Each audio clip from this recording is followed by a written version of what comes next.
moi, j'ai confiance encore plus que tout le monde, je pense, dans ce groupe et dans cette équipe.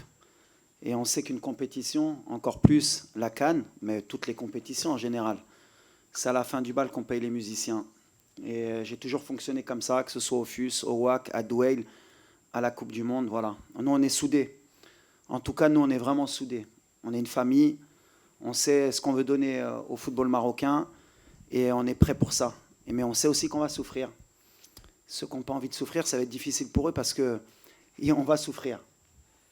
Deuxièmement, par rapport à Isma, on est encore en train de réfléchir. On a joué il y a 2 jours. Il y a de la fatigue parce qu'il y a eu beaucoup d'intensité sur le match du Mali. Il faut penser aussi au 8e de finale parce qu'avec 4 points, on est pratiquement qualifié. Je pense qu'on est qualifié pour le 2e tour. Donc voilà, ce qui est sûr, c'est que le Maroc jouera un 8e de finale. Il faut penser aussi à ça. On a des joueurs à récupérer, on a des états de forme. On est en train de travailler avec le staff pour que tout le monde soit en forme. Mais au niveau de l'attaque, je l'ai toujours dit, rien n'est acquis. Tout le monde peut jouer. Ça va dépendre de l'adversaire, ça va dépendre de ce qu'on veut mettre en place aussi. Mais Isma, c'est un joueur aussi important pour moi. C'est un joueur très intelligent, que les gens peut-être ne voient pas trop comment il se positionne sur le terrain, ce qu'il nous apporte. Mais on verra s'il débute ou pas. Mais en tout cas, j'ai le choix. C'est l'avantage que j'ai aujourd'hui dans cet effectif. On peut avoir un ailier de débordement, on peut avoir un faux ailier, on peut avoir un attaquant qui joue sur le côté. On peut passer à 2 attaquants. Ça va dépendre. C'est à moi de bien gérer cela. Bonjour, Mostafa Menjaoui de l'AFP. On remarque que personne ne prend l'initiative de tirer de l'extérieur de carré lorsqu'on n'a pas de solution pour pénétrer. Et vous insistez sur les ailes et les passes en latéral. Donc, est-ce que vous interdisez aux joueurs de ne pas tirer ou bien c'est quoi? Parce que plein de matchs, on ne voit pas quelqu'un qui tire de l'extérieur. Merci. C'est vrai. C'est vrai qu'on ne tire pas assez. Maintenant, voilà. Est-ce qu'on a les positions pour tirer des fois? Est-ce que tirer pour tirer, des fois, est-ce que ça peut être intéressant? Voilà, on a des axes encore de progression. Le tir, ça fait partie aussi de notre axe de progression. Mais non, j'interdis à personne de tirer et surtout, j'interdis à personne de marquer. Question pour Achraf, juste ici. Est-ce que tu peux juste nous faire un petit point sur ton état de santé et le rôle que tu vas avoir pour la suite de cette CAN qui, pour l'instant, pour toi, se joue plus sur le banc et en dehors des matchs du Maroc? Mon état, je me sens bien. Comme je dis depuis longtemps, avec les coachs et le staff médical, on a fait un programme. Le coach m'a géré très bien. Et aussi, je ne me sentais pas 100% pour jouer les derniers matchs. Mais le coach, il sait que j'étais disponible pour aider à l'équipe, que c'est le plus important, ce n'est pas moi, c'est l'équipe. Et maintenant, je me sens beaucoup mieux. Après, c'est le choix du coach. Comme on l'a dit, on a un grand effectif. Et s'il y a besoin de que je joue, je suis prêt comme ça. Et sinon, je vais aider à l'équipe comme j'ai déjà fait sur le banc.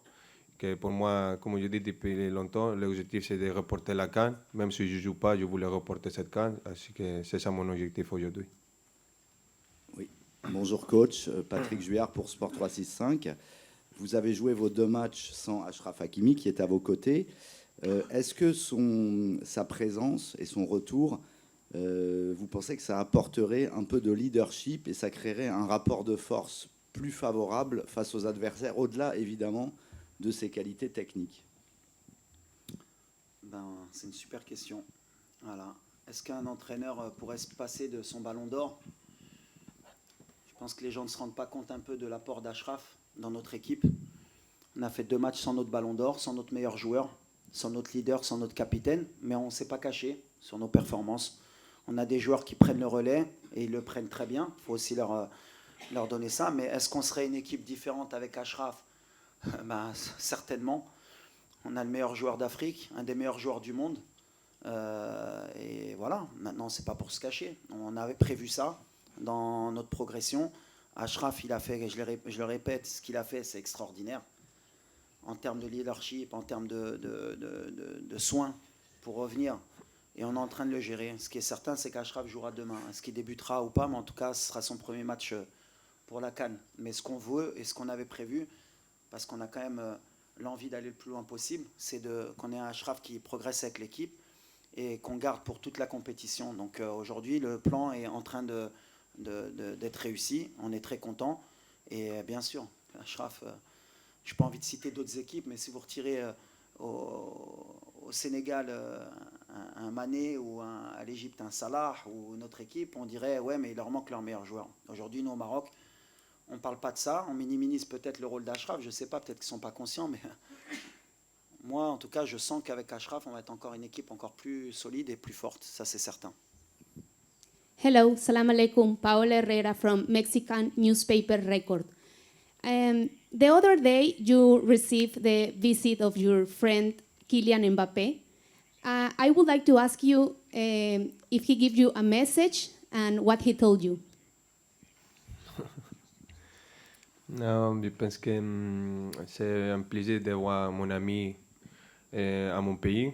Et lui, il aime beaucoup le Maroc. Tout le temps qu'il est possible, il vient au Maroc il est avec sa famille, il profite de notre pays, de la nourriture du Maroc. Je suis très content.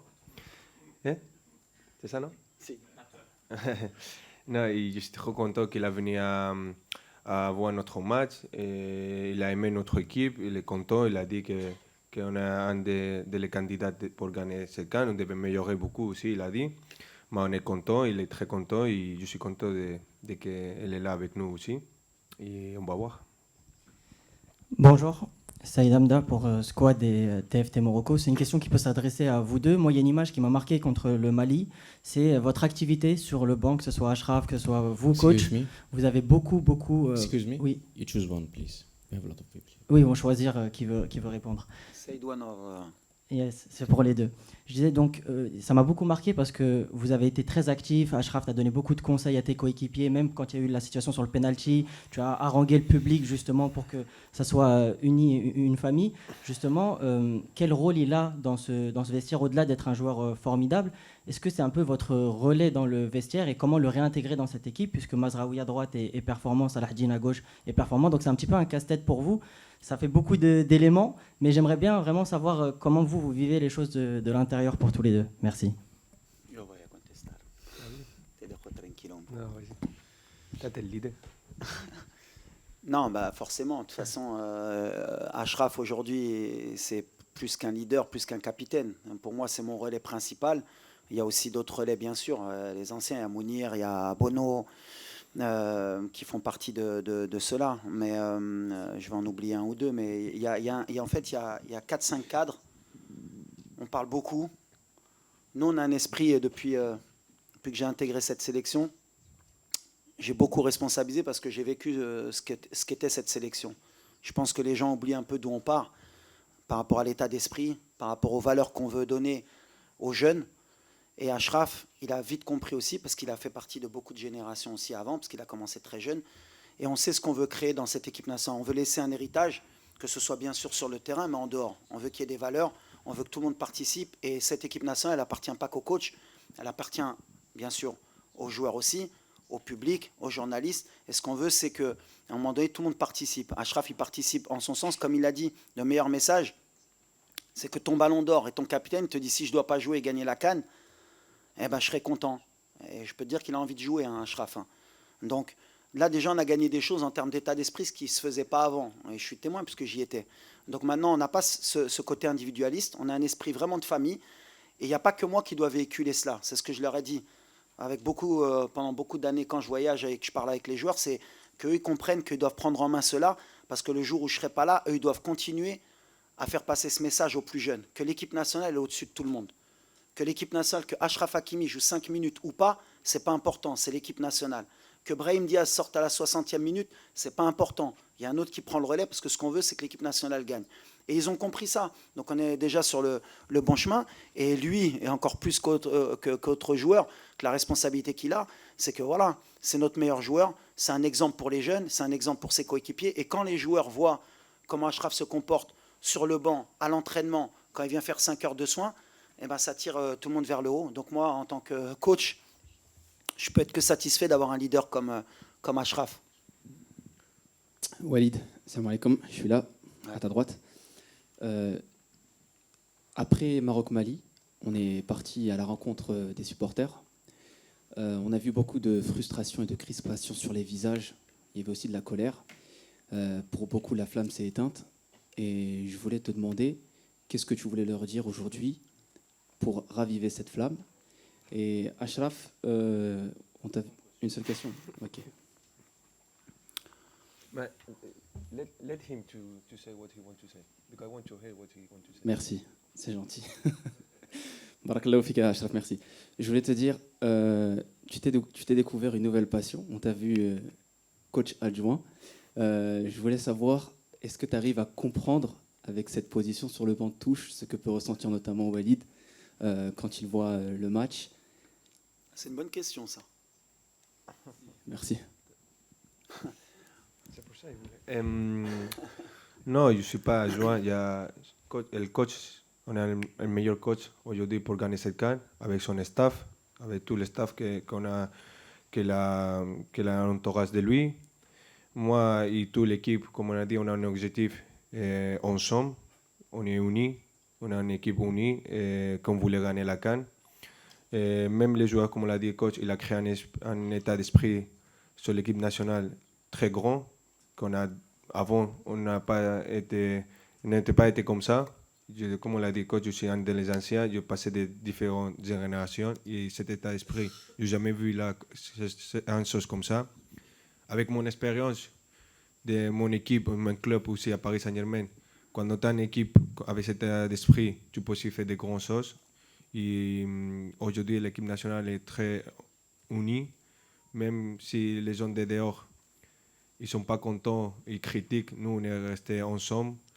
On va faire notre travail qu'on est en train de faire. On est très contents. On a un bon sommet et on espère qu'ensemble, on va faire de grandes choses. Mais aussi, pour répondre à la chose que tu as demandé au coach, je sais que les supporters ne sont pas contents, mais on aime cette exigence et on va travailler pour laisser contents les supporters. Mais on a besoin aussi de vous pour qu'on joue à la maison. Ce n'est pas normal que de temps en temps ils sifflent. On voulait jouer avec les supporters. Notre supporter, c'est le 12e homme. Moi, avec mon expérience, j'ai senti ça à mon club Paris Saint-Germain. Je me rappelle qu'on a débuté la Champions League. On ne gagnait pas les matchs. Et on perd des matchs à la fin. Ils ont dit qu'on n'a pas une grande équipe, on n'a pas un grand coach. Finalement, on est champion d'Europe, champion du monde. Et après, je dis qu'on a besoin de les supporter, de rester derrière nous. Comme ça, on peut aussi être champion d'Afrique ensemble. J'ai un petit mot aux supporters. Moi, mon expérience, j'étais joueur, j'étais adjoint, je suis entraîneur aujourd'hui. Moi, je reste très calme parce que je connais l'environnement marocain. Malheureusement, j'ai cru à un moment donné qu'on pouvait changer certaines choses, mais c'est toujours la même chose. Toujours, j'ai dit que la plus dure chose à faire, c'est de leur faire comprendre. Et je leur ai dit, il peut être témoin, je leur ai dit, vous savez les gars, 95% des Marocains, ils vous aiment et ils sont contents. Il y a 5%, c'est eux qui crient le plus. Nous, on est concentrés, ce que je leur ai dit, nous, on est concentrés sur notre objectif. On reste calme, on sait ce qu'on a à faire, on sait ce qu'on fait. C'est extraordinaire, comme je leur ai dit, là, on a monté l'exigence. C'est-à-dire qu'aujourd'hui, au Maroc, tu as pris 4 points. Si tu gagnes demain, Inch'Allah, tu as 7 points et les gens sont mécontents, c'est bien. C'est le degré d'exigence qu'on voulait. Comme j'ai dit, je dis qu'on veut être un grand pays de football, il faut être capable d'accepter. Et moi, en tant que coach, je l'accepte. Ça ne m'empêche pas de dormir. Je suis très calme parce que je sais le travail qu'on fait. On est beaucoup critiqué sur beaucoup de choses, à juste titre ou à tort. On a des axes de travail. Moi, ce qui m'importe, c'est mon groupe, c'est qu'on sait où on va et on sait pourquoi on le fait. On le fait pour rendre fiers nos supporters. Et je suis sûr qu'ils sont derrière nous. C'est pour ça que moi, le bruit, je le dis toujours, le bruit, c'est que du bruit. La réalité, elle est sur le terrain. La réalité, elle est que sur les 6 derniers champions d'Afrique, il n'y a qu'une équipe qui a fait 9 points en phase de groupe. Sinon, ils étaient tous à 5 ou à 7 ou à 4. Et le dernier, il était à 3. Donc, ça ne veut rien dire. Donc, on est calme, on sait ce qu'on a à faire. Et je leur ai dit, l'amour qu'ils nous donnent, c'est le plus important. Et quand ils nous critiquent, ils nous aident aussi. On accepte. C'est le game, comme je dis. Et on est dans le game. Thank you very much. My name is Calvin Kaumbachkenga from Zambia, journalist for Polar News. My question goes to Hakimi, the Zambia's captain, Fashion Sakala. has said his team is drawing inspiration from the 2012 squad, which beat the likes of Didier Drogba and Yaya Toure, and that they are determined to beat your team as well. Do you think it is a 50-50 affair tomorrow? En français? Comme je dis avant, on devait respecter tous les adversaires. Il n'y a pas une équipe facile sur cette CAN, et même en tous les CAN que j'ai vu dernière, il n'y a pas des équipes faciles, il y a des surprises. On devait respecter tous les adversaires. Zambia, on a déjà joué, et c'est un adversaire très difficile avec des joueurs vite, costauds, et qu'on devait respecter, on devait rester concentré, on devait faire notre travail comme on a fait, et comme je dis, de respecter l'adversaire, et après, j'espère qu'on reporte la victoire, Inch'Allah. Mais on devait respecter l'adversaire, comme ça, on peut aussi respecter même nous. Jalal Bouzarara, MBC Group. Ma question est pour Achraf Hakimi, pas le joueur, mais l'homme. Vous devez être aujourd'hui comme un lion en cage. Comment vous vivez cette frustration? C'est une nouvelle expérience pour vous dans votre carrière, dans une compétition aussi importante pour vous, aussi importante pour le pays. Vous êtes partagé entre aller rentrer, jouer, et aussi l'idée de ne pas compromettre votre saison et ne pas compromettre aussi l'équipe du Maroc et les chances de l'équipe du Maroc si vous n'êtes pas à 100%. Mais la bonne nouvelle du jour, et le coach nous l'a annoncé, c'est que demain, vous aurez 10 minutes. Merci. Ouais, comme tu as dit, c'est un petit peu frustré de pas aider à l'équipe comme je voulais aimer, que c'est sur le terrain. Mais comme tu as dit, je suis aussi un rôle important, que c'est d'aider à l'équipe dehors sur le terrain. Moi, je suis en train de faire ça, d'aider aussi à les coachs. En tout, qu'est-ce que je suis capable d'aider avec mon coéquipier. Ces deux matchs, je suis en train d'aider les coachs de voir des choses différentes que de temps en temps on ne voit pas sur le terrain, qu'on peut aussi seulement voir dehors de le terrain. C'est pour ça, de temps en temps, je me lève et je parle avec, avec mon coéquipier, parce que c'est pour le meilleur pour l'équipe. On est tous unis, on est tous avec les mêmes objectifs. Tout le monde voulait aider, n'importe qui s'appelle et tout, on voulait le même objectif, que c'est de reporter le trophée le 18 de janvier. Ce n'est pas aujourd'hui de prendre le trophée. C'est un sommet très long, difficile, qu'on a besoin de tout le monde. Mon coéquipier, ils ont fait un bon travail. La bonne nouvelle, comme l'a dit le coach, j'espère, Inch'Allah, après l'entraînement d'aujourd'hui, de pouvoir jouer dans mes premières minutes avec l'équipe et de prendre la confiance que ça fait longtemps je n'ai pas joué. Et après, c'est le choix du coach. Si le coach il me voit prêt pour jouer après, c'est lui. Sinon, je vais aider à mon équipe d'autres façons pour, comme je dis, l'objectif principal, c'est que le Maroc gagne cette Coupe d'Afrique. Bonsoir coach, ici. Vous avez annoncé que Achraf Hakimi allait revenir. Du coup, dans la mesure où Salah Hadjin fait un très bon début de compétition et que Mazraoui est un cadre du vestiaire, comment gérer justement ce casse-tête de riche entre guillemets sur les latéraux? Et est-ce que ça peut vous forcer entre guillemets à aussi potentiellement utiliser un autre système où on peut voir les trois par exemple? On verra, tout est possible. En tout cas, ce qui est important, et tu l'as bien dit, c'est un problème de riche. Avant, on ne l'avait pas sur les latéraux. Quand je suis arrivé, on a un gros problème à ce poste-là. On n'a pas bricolé parce que c'est pas vrai. Il y a eu des joueurs qui ont joué leur rôle à gauche. Mazraoui, il a beaucoup dépanné, il l'a bien fait, parce que c'était l'arrière-gauche au mondial et c'est la meilleure performance qu'on ait fait à la Coupe du Monde. Après, j'aurai un choix à faire entre un ballon d'or, un des meilleurs joueurs du monde, et deux très bons latéraux. Mais la compétition, comme je l'ai dit, elle va être longue. Aujourd'hui, on a des latéraux qui ont joué les deux premiers matchs. Il y a un match qui arrive rapproché. Il y a un peu de casse et un peu de fatigue sur les latéraux parce que je demande beaucoup à mes latéraux. Donc voilà, on va gérer par rapport à l'adversaire, par rapport au temps de jeu, pour qu'on ait toujours des joueurs frais dans les couloirs parce que c'est ce qui est important dans notre style de jeu. On passe beaucoup par les couloirs. Et les latéraux, pour moi, c'est toujours, alors de par mon poste, peut-être que je l'ai privilégié, c'est beaucoup des circuits où on passe beaucoup par nos latéraux. Mais c'est un choix que je devrais faire et que je vais assumer. En tout cas, ils sont tous dans le même état d'esprit qu'Achraf. Celui qui débutera, il donnera le maximum. Il y en a un qui terminera. Il y en a peut-être qui jouera le prochain match, qui ne jouera pas celui d'après. Le plus important, c'est qu'à chaque fois qu'on ait quelqu'un de performant au poste. En tout cas, maintenant, j'ai le choix. Avant, on se posait la question de qui pouvait jouer à ce poste-là. On verra ce qu'on aura un droitier à gauche. Des fois, il faudra qu'on ait un gaucher pour centrer. Des fois, que par rapport à l'adversaire, ce sera peut-être mieux d'avoir Nous à gauche. En tout cas, Nous, il fait un début de compétition extraordinaire, avec un super état d'esprit.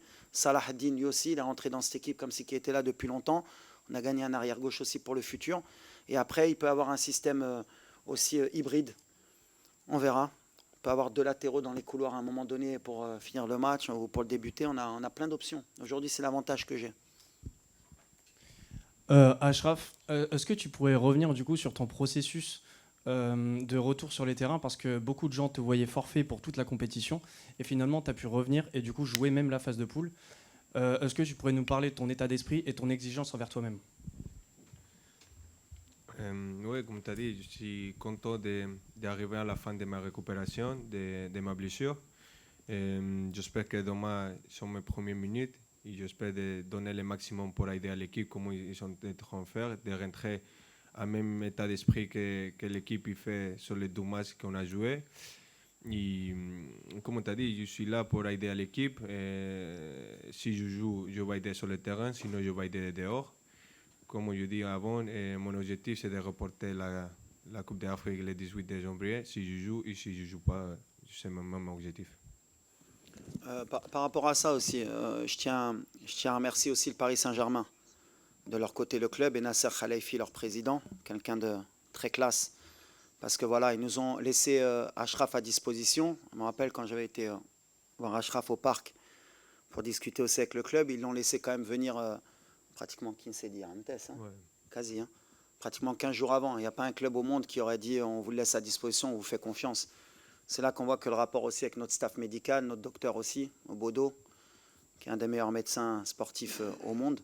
Et si le PSG n'avait pas permis aussi ce luxe de nous le laisser, eh ben, merci à eux en tout cas. Si aujourd'hui Achraf est de retour, c'est aussi grâce au club du PSG qui a joué le jeu pour nous. Bonjour Achraf, Hervé Pelot de l'équipe. Bonjour Walid. Et une question par rapport justement à la pression. Tu parlais, on a senti que c'est quelque chose qui vous ennuyait un petit peu, ces sifflets, la pression qu'il peut y avoir. Comment vous vivez en interne toute la pression qu'il y a sur les épaules de votre sélectionneur? Parce qu'on a l'impression que c'est lui qui prend tout quand on voit les critiques, plus que vous d'une certaine manière. Et vous, entre vous, comment vous vivez ça? Oui, comme tu as dit, on sait que les supports ils voulaient que le Maroc gagne tout le temps. C'est vrai que depuis qu'on a fait les choses de la Coupe du Monde, d'arriver 4e à la Coupe du Monde, le Maroc il a changé. Comme le coach il a dit, c'est le nouveau Maroc. Mais on ne devait pas oublier de laisser la tête sur les épaules. C'est pas que si on joue cette CAN à la maison, ça va être facile. C'est pas ça. C'est vrai que c'est plus à aider nous parce que on joue avec notre supporter. Mais c'est pour ça que je dis on a besoin de notre supporter de notre côté, pas contre nous. Même les journalistes ont besoin que vous restez derrière cette équipe, de rester tous ensemble, de ne pas critiquer. Je comprends votre critique, mais on a besoin des messages positifs, d'aider à l'équipe, que c'est comme ça, on va faire des grandes choses, parce que même nous, on est des humains. De temps en temps, on dit que les critiques, on s'en fout des critiques, mais ce n'est pas vrai. On écoute et ça fait mal aussi. Et comme je dis, de temps en temps aussi, on critique les coachs, mais le coach il fait un bon travail. C'est le coach qui a fait les demi-finales, n'oubliez pas ça. Il a changé le Maroc, c'est le nouveau Maroc avec les coachs. On a les meilleurs coachs pour, comme on l'a dit, reporter cette Coupe d'Afrique. Il a changé la mentalité de tous les Marocains, de même moi aussi. Et on est très content de qu'il est à côté de nous. Après, c'est aussi les joueurs de prendre plus de responsabilités. En train de faire, on sait c'est quoi la responsabilité de 7 mois, de cette compétition, et on va faire. On a besoin de tout le monde et même de vous aussi. Bonjour coach, Mehdi Fodi de beIN Sport MENA. Ma question porte sur le côté droit de la ligne d'attaque. Est-ce que vous envisagez de donner quelques minutes à des ailiers comme Ilyassa Khoumache ou Shamsuddin Talbi qui peuvent être aussi des solutions sur le flanc droit, surtout en termes de changement en seconde période? Et est-ce que Hamza Gamal est prêt pour faire son retour? Alors, ouais, tout le monde peut rentrer en fait. Après, ça dépend du contexte du match, ça dépend de beaucoup de choses aussi. Les joueurs au poste, aujourd'hui, Brahim, c'est bien, il est revenu au niveau qu'on espérait. Je le ménage aussi parce que la compétition va être longue aussi. Et c'est quelqu'un qui n'a pas beaucoup joué aussi avec le Real. Donc on sait que jouer 90 minutes tous les matchs, si on veut l'avoir sur toute la compétition, il faut être aussi intelligent. Ilyes peut être un relais sur ça. Des fois, on a fait rentrer Sofiane. Des fois, j'ai remis Sebari pour libérer un peu le couloir parce que Isma, il est performant aussi partout où tu le mets. Mais Ilyes, il va avoir sa chance à un moment. De toute façon, c'est un playmaker aussi. Lui, quand il rentre, il peut faire la différence. Après, la réalité aussi, c'est qu'un joueur comme Ilyes, il n'a pas beaucoup joué aussi avec Villarreal. 90 minutes dans les jambes, c'est compliqué pour débuter. On gère, mais on le savait. Moi, je sais qu'à un moment donné, lui aussi, il est comme un lion en cage. Il attend que ça et il aura des minutes aussi, parce qu'on sait qu'on va avoir besoin de ce genre de joueur. Talbi aussi, c'est un jeune joueur, 20 ans, mais après, il y a Ben Seguir, il y a Igamen qui va revenir. Quand tu regardes le banc, il y a 5 changements. Il y en a qui payent un peu le fait d'avoir que 5 changements, mais ils sont dans le bon état d'esprit. Ils savent qu'à un moment donné, je peux avoir besoin d'eux et ils doivent répondre présent. C'est le plus important, nous, c'est comme ça. Et les mecs, ils le savent. Et ils sont préparés, ils s'entraînent bien pour que quand ils auront besoin, enfin quand j'aurai besoin d'eux, ils répondent présent.